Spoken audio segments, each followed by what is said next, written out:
जब तुम घर जाना तो उन्हें बताना कि तुम्हारे आने वाले कल के लिए हमने अपना आज कुर्बान कर दिया। यह किस युद्ध का नारा था? आप लोग कमेंट करके जरूर बताएंगे इसका आंसर क्या है। कल की क्लास में हम लोगों ने पढ़ा था कि धनानंद एक लोभी, अत्याचारी प्रवृत्ति का शासक हुआ, जिसने चाणक्य को भरी सभा में बैठा करके काफी अपमानित किया। लेकिन चाणक्य भी हठी व्यक्ति थे, इन्होंने अपने जिद को छोड़ा नहीं और कहा जब तक तोड़ेंगे नहीं धनानंद तब तक तुमको छोड़ेंगे नहीं। और इसी बात को लेकर के उन्होंने कहा था कि जब आंखों में अरमान लिया, मंजिल को जब ठान लिया तो मुश्किल क्या और आसान क्या, बस ठान लिया तो ठान लिया, तुम्हारे वंश का मैं सर्वनाश करूंगा। किसने प्रण लिया? चाणक्य ने प्रण लिया और अपने योग्य शिष्य की सहायता से उन्होंने कहा ही नहीं बल्कि ऐसा करके दिखा दिया। क्या राम खिलावन छेदी भोगना, समझ में आ रहा है तुमको? यानी ठानना पड़ेगा। अगर मान लिए तो हार गए और ठान लिए तो जीत गए। इसलिए ठान के चलो तो सब कुछ आसान हो जाएगा, वरना सब कुछ मुश्किल ही रह जाएगा। अब देखिए कहता क्या है कि मौर्य वंश के जो संस्थापक थे उनका नाम था चंद्रगुप्त मौर्य, जैसा कि आप लोगों को बोर्ड पर दिख रहा होगा पूरा स्पष्ट रूप से। अब कहता क्या है कि मौर्य वंश के संस्थापक थे चंद्रगुप्त मौर्य साहब, और चंद्रगुप्त मौर्य का जन्म हुआ था 350 ईसा पूर्व में।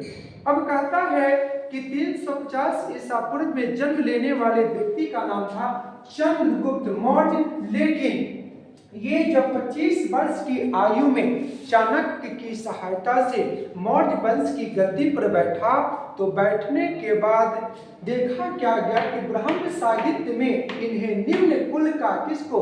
चंद्रगुप्त मौर्य को कहा गया। लेकिन जनाब ऐसा नहीं था, यानी जैन धर्म और बौद्ध धर्म में इन्हें मतलब किन्हें? चंद्रगुप्त मौर्य को क्षत्रिय कुल कह करके, यानी क्षत्रिय कुल का बताया गया। किसको?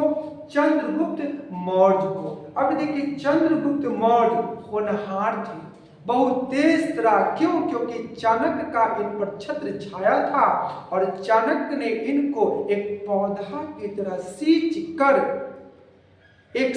कर पौधा की तरह इनको मगध साम्राज्य में मौर्य वंश की गद्दी पर बैठाया था। कोई आम बात नहीं था।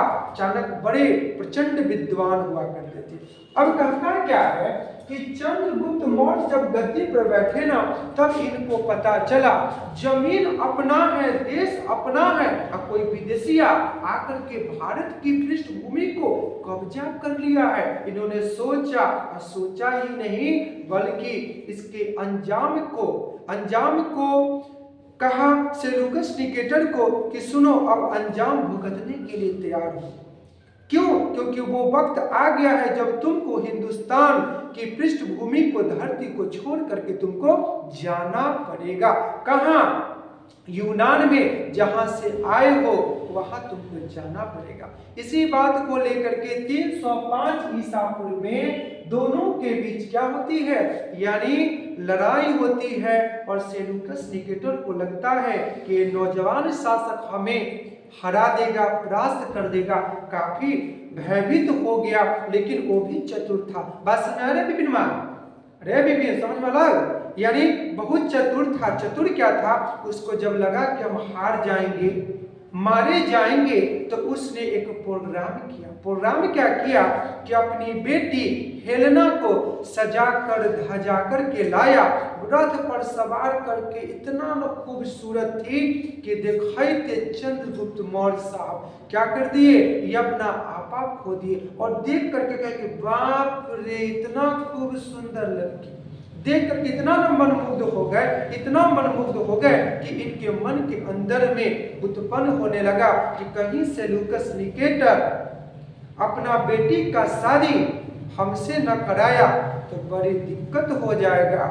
यानी उसने सोचने लगा युद्ध हो चाहे न हो इससे मतलब नहीं है, यानी इनकी बेटी हमको चाहिए। यानी एक कहावत है कि जब से देखा है तेरी नजरों में नजरें डालकर कोई भी आईना मुझे अच्छा नहीं लगता, और मेरे सिवा तुझे कोई और देखे ये मुझे बिल्कुल अच्छा नहीं लगता। ये चंद्रगुप्त मौर्य साहब सोचने लगे, समझ रहे भोगना राम खिलावन। अब देखिए देखा ना तो देखकर कितना ना मनमुग्ध हो गया। अब सोचा कि कैसहू ना ये लड़किया से हमारा ब्याह हो जाएगा ना तो सपना हमारा साकार हो जाएगा। क्यों? क्योंकि देखने में बहुत ज्यादा ये पापा की जो परी थी ना बहुत खूबसूरत थी। अब इस खूबसूरती के चक्कर में आ गए कौन?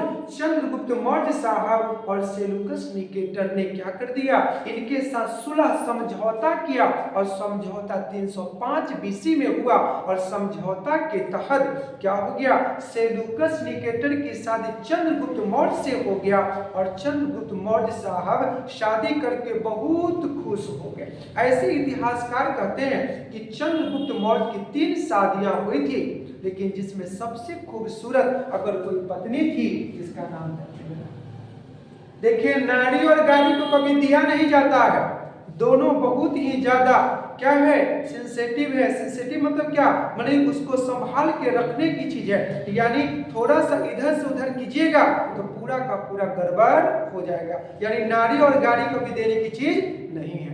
अब नारी इनकी बहुत खूबसूरत थी जिसका नाम था हेलेना। नाम क्या था? हेलेना। और हेलेना के पति हो गए चंद्रगुप्त मौर्य साहब। और चंद्रगुप्त मौर्य साहब ने भारत की भूमि को सबसे पहले विदेशियों के चंगुल से मुक्त कराया था। इस कारण से इनको भारत का मुक्तिदाता कहा जाता है। किसको कहा जाता है? चंद्रगुप्त मौर्य साहब को। देखिए चंद्रगुप्त मौर्य साहब ये भी बड़ी चोख आदमी थे, बड़ी चोखार थे, बड़ी जुगारू आदमी थे। जब इस शादी सेलुकस निकेटर की पुत्री हेलेना से हो गया तो 500 हाथी उपहार में दिया था। किसको? सेलुकस निकेटर को। जाइए जनाब अपने देश ले जाइए, और जाइए और वहां पे कहिए कि देखिए मेरा पाहुन मेरे दामाद ने हमको शादी हमारी बेटी से किए और उल्टा हमको 500 हाथी क्या दिए हैं? उपहार में दिए हैं। बताइएगा कि भारत के लोगों का दिल कितना बड़ा होता है। और इस तरह से क्या हो गया, चंद्रगुप्त मौर्य शादी ब्याह कर लिए, अपने साम्राज्य को डेवलप करने में अपना अहम भूमिका निभाने लगे। क्या करने लगे? निभाने लगे। कौन निभाने